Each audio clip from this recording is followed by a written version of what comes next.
तर मित्रांनो, मी सध्या आहे आदमापूरला बाळूमामाच्या मंदिरासमोर आणि भरपूर लोकांना म्हणजे एखादा नवीन व्यक्ती मंदिरासमोर येतो ना, तेव्हा या भिंती दिसतात. तर ही भिंत म्हणजे साधीसुधी भिंत नाहीये.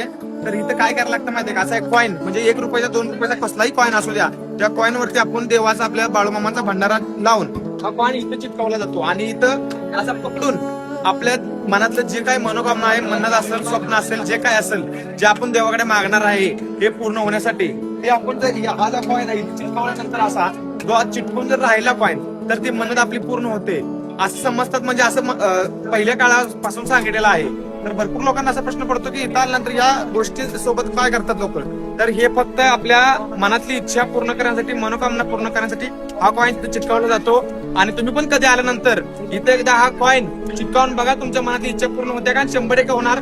कारण बाळूमामा असं जगातलं असं देवस्थान आहे, तिथं आलेला माणूस कधीच मनातली त्याच्या इच्छा पूर्ण झालेली नाही असं नाही. आणि एकदा आलेला माणूस परत वेळ काढून या देवाचं दर्शन घेण्यासाठी येतो. त्यामुळे सगळ्यांनी एकदा बोला बोळा बोळा बाळूमामाच्या नावानं चांग भलं. चला येऊया. धन्यवाद.